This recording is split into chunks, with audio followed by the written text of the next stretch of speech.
So here's Cheeto. This is our third walk together, and she's in a foster home with a lot of dogs and stuff. And it's the lady that runs this facility. She's a boarder. Her name is Kathy, and she's awesome. And she's opened up her home to Cheeto, and Cheetah feels really welcome and safe here, and she's getting well fed and walks every day. Kathy is just like an angel. So, but what we're doing here is I'm gonna take Cheetah for a walk, and what I want to do with her on our walk, it's going to be very helpful for her if we start this walk in a much calmer state of mind than she is right now.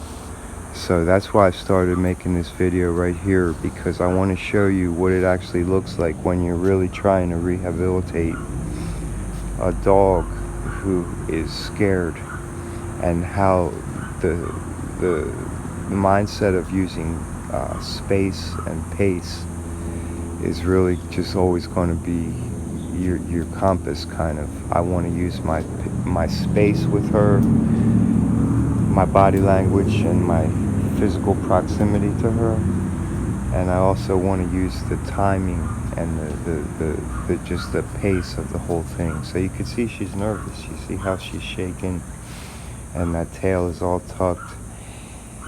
And as I'm preparing her mind to go for a walk right now, the most important thing I can do for her is to not try and really engage with her much while she's in this state of mind. I want to be a calm source of stability for her, so that she can kind of come around to my energy versus me matching her energy by saying things like, oh, it's okay, you ready for your walk, or don't be scared, or something like that. So as I open this gate, see how she ran through. So all I'm going to do is just show her, like, this is where the pace aspect comes in, because see, she's way too nervous to be corrected right now. So like, when you have a dog like that's in this state of mind where they literally just don't know what to do, you don't want to be like correcting this dog, because they don't know right from wrong at this point. She doesn't know that she's not supposed to do that. So the substitute for correction at this stage of the game is just straight up guidance, very gentle guidance. And you can see the way I guide her is not vocally, it's just with space and pace. So now that we came through the door, I just, I'm showing her, even though she kind of darted in there, that that we're just going to start to do things on the pace that I'm trying to have happen, not her pace. So you see, I'll let her go down to the gate, but you see how I have the loose, and that's our communication. She knows, when there's any little bit of tension on the leash, to just, pay attention. So as I get her to the front door here, we're just going to repeat the same exercise. She's, wanting to go ahead, and I don't want her to take this level of curious excitement outside with us. I'd like for her to be in a more relaxed state of mind before we begin the walk. So I'm just going to spend a few seconds here with her to kind of recalibrate her brain, so that she knows what kind of pace that I'm expecting. Like, what's our walk going to be like? It's not going to be her pulling me the whole time while she sniffs and be's all nervous. Like, that's not what our walk is today, Cheeto. And that's the conversation that I'm having with her. But I'm doing it in dog language. So all this, like, circling around and kind of trying to figure out what's going on, that is her brain shifting gears from being confused to being in a state where she's going to be able to actually enjoy the walk together with me, versus just kind of ignoring me the whole time while she sniffs around and figures out what she thinks she needs to be doing. So I'm going to go through the same procedure with this gate here. I'm just going to open it, only this time I'm going to put a little more shortness on the leash so that she doesn't have the opportunity to dart out.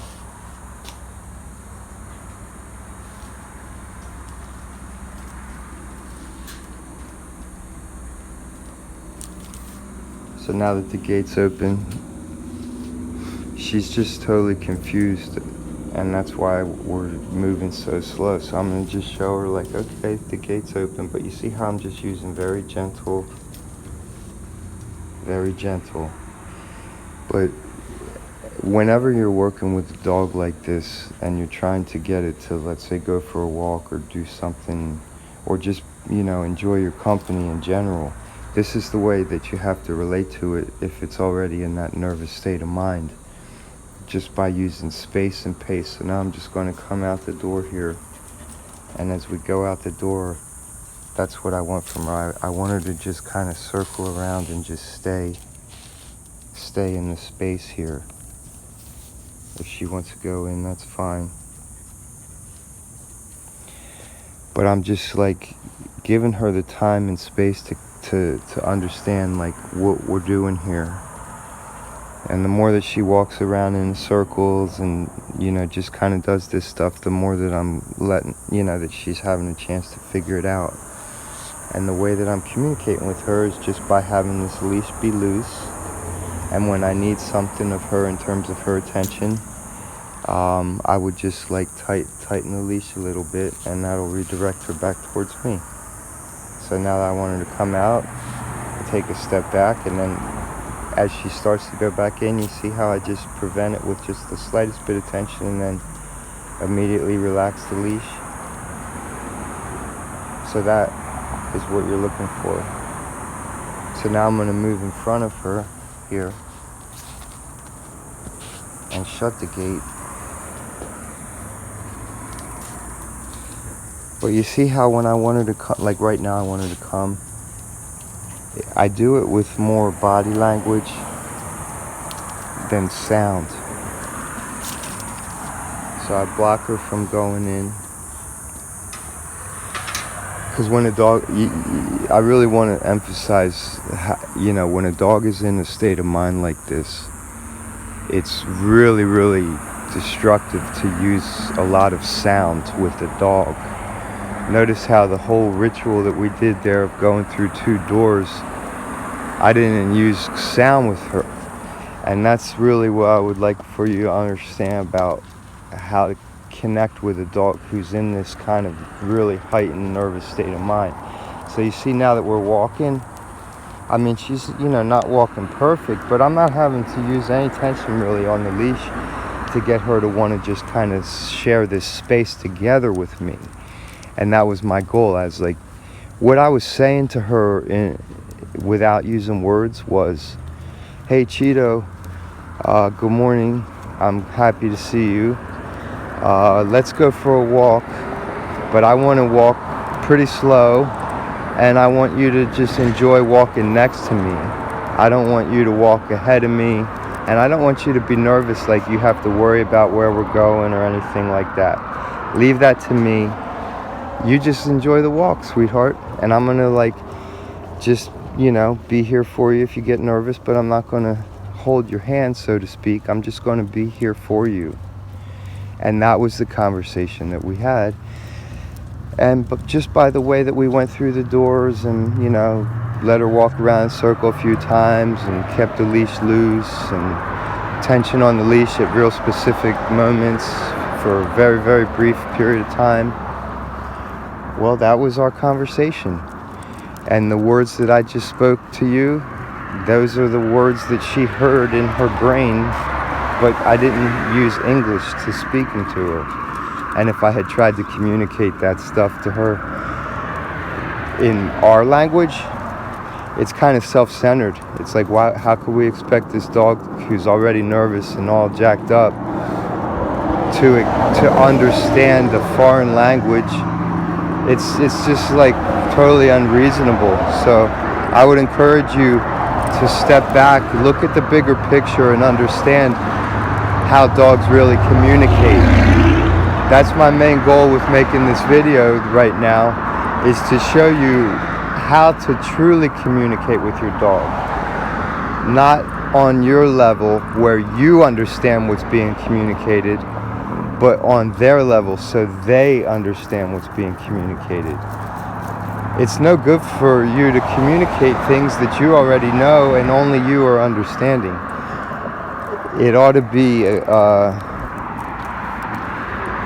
making sense that you would want to communicate with someone in a way that they understand, whether that's a person or a dog or anybody. So we're going to put this phone camera away right now and just enjoy a nice walk. And all we're going to be doing is the same stuff. So you see how she gets a little curious about the loud noises, because you know there's a lot of noise in traffic. It's the morning. People are all going to work, but you see how I'm addressing it. Loose leash, giving her some space to figure it out, giving her boundaries. Like right now, the leash is this long, and that's as long as she stays loose with it, then she can walk around wherever she wants. I'm not trying to make her sit and stay and do all that stuff. I'm just showing her, hey babe, just keep this leash relaxed and you're good. And if she walked over there and it just naturally tensioned, you know, where our relationship is she would know that the tension on the leash meant, hey, look at me. So that's all we're doing. And by stopping at this corner, this is what I mean by space and pace. It's like we're walking down the street and then all of a sudden we just stop. Let's go into the shade. All of a sudden we just kind of stop and just stand here for a minute. No explanation to her. But you see how by breaking up the space and the pace, now I'm going to just let her walk and she'll figure it out. Oh, we're not walking anymore? Okay, cool, I'll come back. And, you know, if I was trying to have an ego and be like, oh, I'm really good at walking dogs, or I'm a really good dog trainer, it would actually not help her, because I'd be like, oh, well, that looks bad. What if someone sees me walking this dog and she's all walking in front of me and cutting me off and doesn't look like he knows what he's doing at all? And you know, believe it or not, people think that way, and they actually compromise the process that helps the dog, because they don't want to look bad for even 2 seconds.